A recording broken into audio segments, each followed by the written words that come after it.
Hey there everybody, welcome back to another one of my budgeting videos. This video is going to be for my July the 11th paycheck. I'm going to start really quickly with showing you the setup that I have for July. I don't do separate videos for my monthly setup of my planner just because it is a fairly basic, sort of simplistic kind of a thing. Not very detailed, doesn't have a lot of stickers, not really super visually exciting. Having said that and sounding like I'm all down about it, I really like my monthly setup, which is why I make it this way. I like it really simple, but I just don't think that there's enough happening in it to really warrant its own video. So I'm just going to walk you through it really quickly and then we're going to get into the budget. So my book gives me a thing to put my 4 most important goals this month. Payments to the Visa, payments to the line of credit. For once, my line of credit is not in the first place. We'll talk about those in a little bit. Using my moving money for packing supplies. If you missed my last video, I am going to be moving in August on the 25th. I'm very, very excited. I had been working on a savings challenge to save up money because I knew I was going to have to move. I just didn't know when, and I just thought whatever amount I have is better than not having any saved up. So I now have money saved up, plus my brother very generously gifted me money to go towards moving. And I just need to make sure that when I do use when I purchase stuff for the move, like packing supplies or whatnot, that I actually do remember to not just charge to the credit card and then be all like, no, my credit card, but to actually pull the money that I have, like it's in certain accounts for the move, pull it over onto the Visa card to pay off those purchases. Because I do have money saved up, like I said, not a huge amount, but I do have it, so I need to use it while I have it. And I haven't been doing a great job of that. So I need to make sure that I'm better with that. And then this one, I covered up the number 4, and I'm just saying that Neo doesn't have a due date. And the reason I made a point about that this time is because for once my Neo card has a very large balance on it. So my Neo credit card, I use it exclusively for recurring subscriptions. So like my Apple Music, my Apple Cloud, my Disney Plus, my donation to the food bank, things like that. Because in that way, when I had a balance sitting on my Visa, I was never really able to make a good dent in paying off the Visa because every month I was having these other bills automatically charged to it. So I moved them all over to a separate credit card so that I could deal with them separately from the debt that I had on the Visa. And my rule to myself was, if ever the Neo card has charges on there that are too large for me to be able to pay off, because I pay it off to a zero balance every single payday, then I have to cancel a subscription to something. And I canceled a lot of subscriptions ages ago now, it feels like. But that's just my personal rule. If I cannot afford to have these things are not have-tos, they're not needs, they are wants. And so I will need to get rid of something if I can't pay them off, because I'm not letting that card hold a balance. However, I had to re-up, or not really re-up, my tenant insurance for the new place. I had to get things set up, or like start getting things set up for the new place. I will go over it in a little bit more detail, but basically the tenant insurance charge for the new place went onto the Neo card. And I do put money aside every payday to go towards my tenant insurance when it renews, but it doesn't actually renew until the end of October, beginning of November. So I have this charge for the new insurance for the new apartment that is more than the insurance that I pay for this current apartment, that doesn't go into effect until August 25th, but they charged me for it the day that I requested to like update the policy and have the new one start on the 25th. So I have to pay for it right away, even though it doesn't go into effect until the 25th of August. And then on the 25th of August, when the policy that I have for this current place ends, I will get prorated a refund based on the unused amount of time in between August 25th to when like the actual policy renewal date was. So that refund will come back, and then I will funnel that back into the tenant insurance sinking fund. But by that point, like I can't leave this huge balance on my credit card from now until then waiting for that refund to come back. So I had a larger than normal amount on the Neo card, which is why I made a comment there, because every payday I pay off whatever is charged to the Neo card. So it doesn't really matter when the due date is, because it doesn't matter. I never have a running balance, but this time I was concerned that I was going to. I don't, and I will explain how I managed to get out of having a balance rolling over into the next pay period with Neo, which I'm sure Neo will be very upset about, because they never get any insurance off of me because I pay everything right away. I must just bug the bejesus out of them. But okay, so those are my 4 things up there. And then in my calendar, I have my rent, my 2 paydays, my SUV payments are the bunnies this time. Put a little sun for when my cell phone is due. I make a payment onto my cell phone every payday as well. So the due date of that doesn't really matter, but it's late enough in the month that it posted. So I figured I might as well put it in there. My line of credit is due on the 22nd, and my Visa is due on the 28th. And I have my payday, which was $1,573.29. And this month is a GST check month, and it went up, so I got $95.30. And can I just say that $95.30 completely saved my butt, like completely 100%. But it also makes me think that if all it takes is an additional $95.30 to completely save my butt in my budget, I really need to find a way to earn an extra $100 a month. Right? Like, or I guess payday, an extra $100. So an extra $200 a month would maybe make the difference between scrambling and trying to like haphazardly figure things out and actually paying everything with minimal stress. Yeah, I don't know how I'm supposed to do that though. And I know you're going to be like, dude, go get a part-time job, but I can't because of my concussion. I'm at medical appointments like minimum 3 times a week. So I work and then I go immediately to a medical appointment, but there are different days of the week and different times of the week. So I can't exactly find a part-time job that is just willing to work around my very random schedule. And then I also have a lot of days where by the time I'm finished working, my brain is completely exhausted and I can't think enough to be able to do anything. So I wouldn't actually be able to get to a shift at a part-time job. So I'd be fired super fast. Yeah, it's a problem. So I laugh because all I can do is laugh because it's actually quite a problem. But one day I hope to be well enough that I can actually get a part-time job and then the budget will become a little bit easier. This over here is the budget breakdown. It's sort of more of a suggestion in a lot of ways. Like say my digital cash, for example, that's what I would like to put aside every paycheck for it, but it doesn't always match. Like I can't always manage that much money. Same with the sinking funds, the car insurance, tenant insurance, like some of them have to be because I do have actual bills that go with them. But say like my dragon boating, travel, presence, and emergency fund, I would like to be able to fund those. Personally, I'd like to be able to fund all of them with like $40 or more every paycheck. But I can't. And sometimes I can't even fund them at 20. So these ones will change paycheck to paycheck depending on how much money I have and what I feel I can put into the category. Groceries and household, I try to do $120 for every 2 weeks, but sometimes I just don't have the money for it. My REF4 payment doesn't change. I can't change the bill.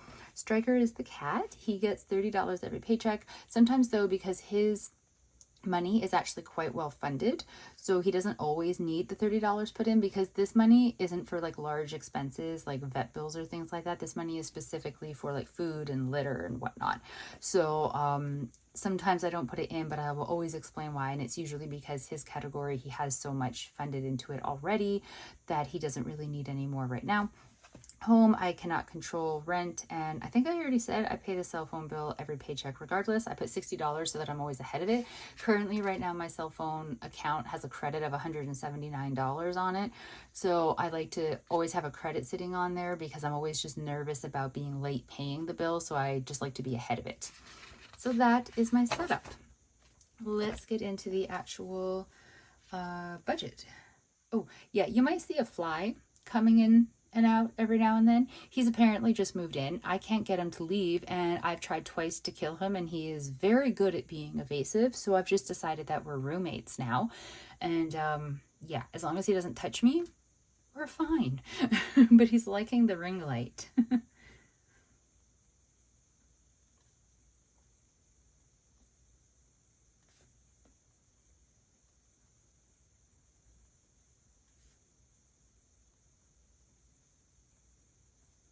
So my account, my balance is $2,443.93.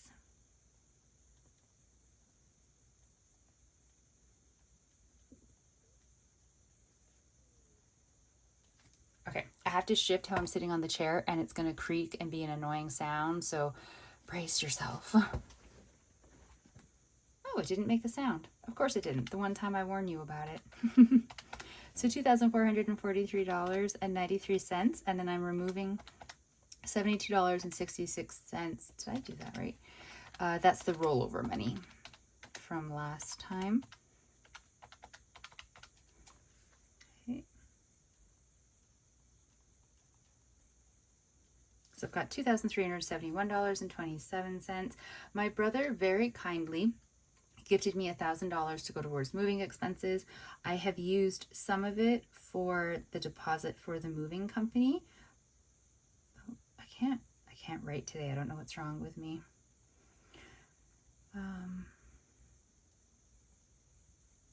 Moving money from Martin. So that's supposed to say $636.41.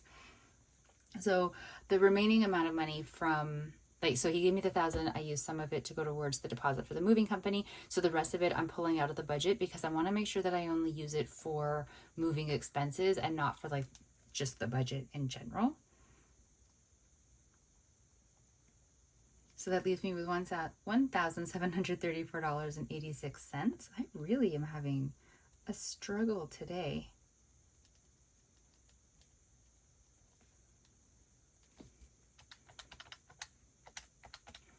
Minus my SUV payment puts me down to $1,468.14. My NEO bill. So my NEO bill had the charge from the tenant insurance, but as well it just had regular charges on there. So the regular charges, not including the tenant insurance, were $37.40. So that I'm paying from the regular part of my budget because that's where that would normally be coming from. So that's putting me down to $1,430.74. The rest of the NEO, so the amount that is from the tenant insurance, I put aside money into a sinking fund for tenant insurance, but in that same sinking fund, I always put over half of my rent every paycheck. That's actually the next line is half of my rent. Somewhere along the way, that particular sinking fund got overfunded. I don't know how. And I just try to pretend that I don't know that, but I do know that. So I went into that sinking fund because what I had decided to do was the amount of money that I'd managed to save up so far this year to go towards my tenant insurance, I was going to pull out of that sinking fund to put onto the NEO bill to pay as much of it as I could of that insurance charge. And then I was just going to have to, like make payments every paycheck and have a running balance on there until I could manage to get it paid off, which was going to suck, but I didn't know what else to do. But so then I went into that sinking fund and I was like, oh, okay, there's like a fair amount in there, but rent is really high, so I was thinking like it's got my contribution in there from like rent, that's fine. But so I took the total and then I minused out the full amount of like a month's rent, and then I was left with more money than what my tenant insurance charge was. So my tenant insurance charge starting on August 25th, the new policy, it's $399.48 for the year. And I had enough money in the sinking fund once I took out an entire month's worth of rent to be able to pay the $399.48 and still have money left over, which is amazing. So that is what I did. I took money from the tenant insurance sinking fund and I completely paid off that charge for the insurance policy that will start on August 25 for the new place. I am, however, already starting with this paycheck, putting in money into the tenant insurance sinking fund with the new calculations for the new amount. So I've had to up it from like $14 to $16 every paycheck, which means that by the time it's needing to be renewed in August of 2026, I should have the amount needed to renew it if the amount the charge stays the same. But I should also, unless I somehow deplete that sinking fund, actually have more than enough since it's already overfunded as it is. So yay. The next line is I'm taking out half of my rent charge. So that's $780.74. Then I'm taking out $60 for my cell. So that's $720.74. And then $212 for my line of credit. The way that I come up with that number is I take the minimum monthly payment for my line of credit and then I add $100 and I divide it by 2, so that over the span of the month I make 2 payments onto the line of credit, and in total at the end of the month I will have paid off the minimum monthly payment plus an additional $100.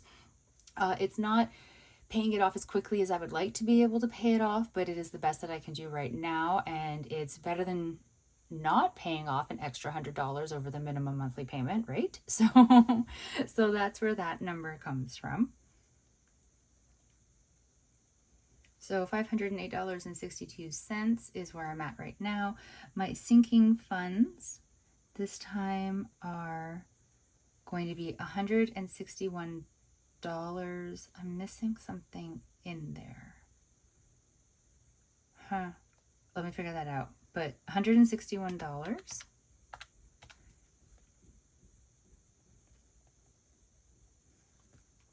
And then my digital cash is $271.50.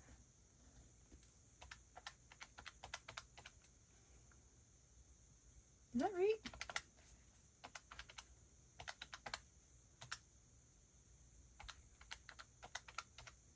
$76.12. Interesting. I have a rough draft that I look at to like compare because I usually mess up something somewhere, and this number is drastically different from that number, and I'm not sure where I went wrong. Don't mind me. I'm just sort of glancing to see if all my totals all the way up. Yeah, I guess that is. I like how I'm doing it again because I have trust issues in my ability to use a calculator.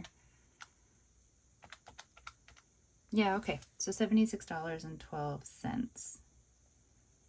Okay, now, since the math, I did something wrong when I did the rough draft, and the total that I had showing at the end of all of this was $110.50, and I was all like amazed I had so much money left over. Now this does make more sense. But there's a problem. Stryker, I forgot to pull Stryker's money out of here, and Stryker has money sitting in my bank account. He has $83.12 sitting in my bank account, and clearly if I had remembered to pull that money out, I would be in a negative balance. So that's not great. I'm gonna have to figure that out. I'm not sure where I'm gonna fund his missing money, because I can't just fund that up to $83.12 because there's always random things that happen in the bank account that I'm not expecting that I need to sort of be prepared for. And I hate when I find mistakes when I'm filming because it takes me a while to find solutions, and you don't want to sit through that. So I'm going to move on and show you the rest of things, and then I'll just have to figure out how to fix that later. So let's show the digital cash envelopes. So this is the breakdown for them. So grocery and household, it's 120. Miscellaneous is getting 40. Fun is getting 60. Physio, 31.50, and transpo, 20. So 120 plus 40 plus 60 plus 31.50 plus 20, $271.50, $271.50.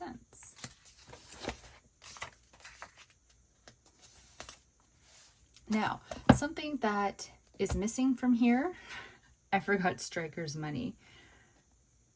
After all my talk about his money, I forgot to actually fund him any in this particular paycheck. I don't know what happened.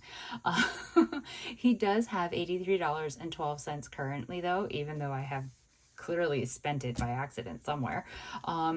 So I haven't contributed to him in this particular paycheck. I'm not going to, only because he does have the $83.12. I will figure out how to make sure that I don't pull from it to, like, you know, underfund his category, but he also has money in cash. So the $83.12 that is kept digitally in my bank account is not his only money. He also, like I said, he has cash, and so he's actually doing better. He's like the best part of my budget right now for like the most well-funded and stable.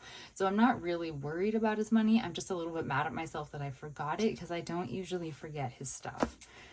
So we're just not going to tell him. He'll never let me live it down. And if you think that cats don't hold grudges, you've never lived with one. Sinking funds. So there's the car insurance, the tenant insurance, tech, travel, dragon boat, presents, and emergency fund. So the car insurance has gone up to $70. Tenant insurance has gone up to $16. Tech has stayed the same at $15. Travel, I'm putting $10. Dragon boat, $20. I mixed them up. Presents, $10. And emergency fund, $20. Dragon boating in 2 weekends, I think it is coming up. I'm actually going away to a festival that's overnight that's going to cost a lot of money. I haven't paid for my portion of the accommodations yet, and that's going to hurt a lot. So I'm putting $20 in. It's not even going to be a drop in the bucket for how much that one race weekend is going to cost me. But again, it's sort of under the idea of at least I have something to go towards it, because there's going to be the cost of accommodation, parking, food the night before, because we go up on the Friday, then we race all day on the Saturday. The cost of gas there and back. It's dragon boating. I love it. I absolutely love it. Clearly, or I wouldn't still be doing it. But sometimes when I think about how much it costs, it just hurts. So $161 for the sinking funds, $161 in the budget for the sinking funds. So let me see if there's anything else I wanted. Here, I'll put it here for now. Wanted to let you guys know about. Yeah, okay, my Visa has a balance on it. We've talked about that. Well, I've talked about it to you before, where there's a balance on it from like a variety of things. Couldn't even fully explain to you where the entire balance came from, and I was gonna have to maybe make lesser payments on my line of credit so that I could make larger payments on my Visa, because I need to pay it down. I don't want it carrying a balance, especially a large balance, but I don't have the money to be able to just pay it flat off like that, because it got too high. And it's a combination of things. It's a lot of parking charges from various Dragon Boat like events that I had to go to, and I didn't fund my Dragon Boat sinking fund category enough. I funded it thinking I would be paying for like using it to pay for like my membership for the year, like my team fees, and then anything I needed throughout the year, I would be able to fund the category sort of like payday to payday, and have enough to be able to cover various expenses as they came up. And I did not. So I'm running into trouble with that, because the parking automatically charges to my credit card, because parking here is all done on an app. So you just use the app, you pay, you put it in for whatever, and then it just goes onto your credit card, which would be fine if I had the money to pay it off right away, but I don't. And then things like that add up really quickly, because where the bulk of my dragon boating stuff is, parking is never under $10. And it's just like $10 doesn't seem like a huge amount, but it really does add up quite quickly if you're doing that like every weekend for multiple weekends in a row. And then I also just had sort of like other expenses that came up. I honestly cannot tell you exactly what the charges on the credit card are at this moment in time for like what it was that built up and got it to that high. It was sort of like a hodgepodge of things that I should have had money in a sinking fund to pay for, but I didn't. Or it was like a one-off charge of something that, like actually, no, that's a sinking fund issue too. My nephew's graduation present. I totally spaced on the fact that like high school graduation was this year and I needed to get him a present. So, and then the cost of mailing everything, and you know what I mean? Like things just add up, and a lot of stuff automatically charges to the credit card because if I'm purchasing anything online, and then it makes it really easy to just like not pay it off right away and dig the hole deeper and deeper. So I have some long-term savings, not a lot. I was trying to build them up to have like, because you're supposed to have like minimum 6 months like expenses saved up for your emergency fund. So I do put money in my emergency fund, but I have separate long-term savings. I have $3,059.94. That's it. Once that's gone, like I have no more long-term savings and I'm hooped. But my Visa balance right now is $866.24, and I am not capable of paying that off. And I also don't want to go into the move, into the new place where my expenses are going to go up with that debt hanging over me, because I'll never get it paid off, especially once my expenses go up. And don't even get me started on how I'm going to handle the expenses changing in my budget. The move had to happen. The place that I found is amazing. So I'm just going to have to make it work. But it's still sort of, I'm figuring it out.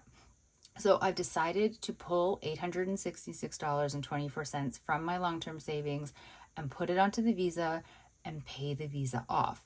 Now I do this fully knowing that I'm going to have charges going onto the Visa in the upcoming, from now until moving date, because there's going to be charges from the moving company, but I have money saved up to go towards the moving expenses.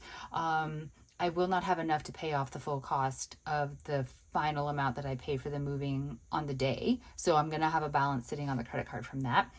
I'm sure I'm going to end up having to buy something in between now and then that's going to charge to the credit card, but hopefully it will be a small enough amount that on the next paycheck budget that I do after that charge, I can just pay it off.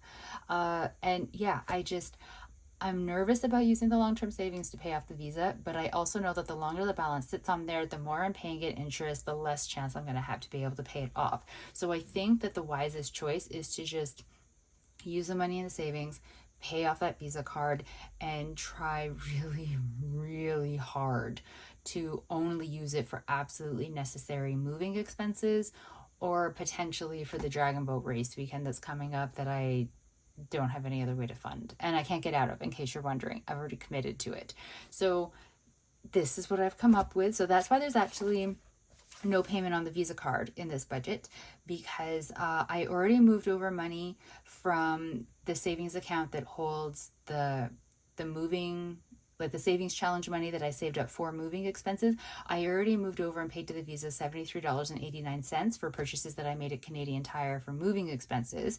And now I'm going to pay off the remaining, because the remaining stuff is not charges linked to moving expenses. I'm going to pay that off and just be done with the Visa debt. My budget wouldn't be hurting quite as badly if somehow some charges hadn't gotten accidentally charged to my checking account. I purchased some moving supplies off of Temu, and it's supposed to bill to my credit card, and for some reason it billed to my checking account. And I honestly don't know how that happened, because I remember making the purchase and selecting the credit card, but somehow it didn't pull, or didn't charge to the credit card. It pulled from here. So it pulled out actual cash. So in one way, it's good because it's already paid. I don't have like that debt piled up onto the credit card, so I still have to pay it. But on the other hand, it does mean that it pulled from money that it shouldn't have pulled from, hence my problems with my budget right now. Because if it hadn't done that, I'd still have like roughly $80 more, a bit over that, I think, in this account, which would account for Striker's money and not be putting me into a negative balance. So I don't know how to fix that problem, because I don't know why it happened in the first place, but I'm just putting it down as like okay, it happened, and that's just where we're at right now. I feel a lot of this budget is me just being like, okay, well, it happened and this is where we're at right now. And I just realized my fix for Striker's money, I think. So he has $83.12.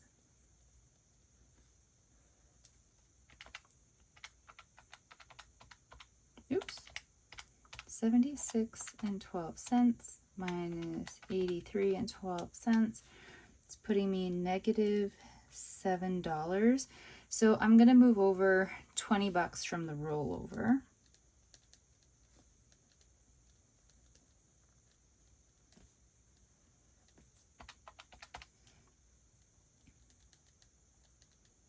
Which is leaving me with a $13 balance, and somewhere I have a sticky note.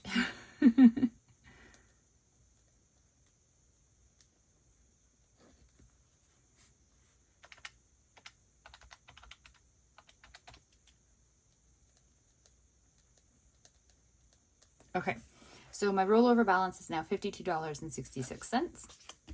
This is back into a positive. Striker's money is accounted for. He's not getting money added into his category, this paycheck, because he actually really is well funded. It's not just because I messed up, I promise. And yeah, I think everything is sorted. You should see all the sticky notes that I have for things. I feel like I'm an insane person, but I've got one for moving expenses. So that's how much I started with in total. And then I had Canadian Tire expenses. So now my new balance is that. Money from my brother, how much I had in total, then the deposit, Temu purchases, so the new balance there.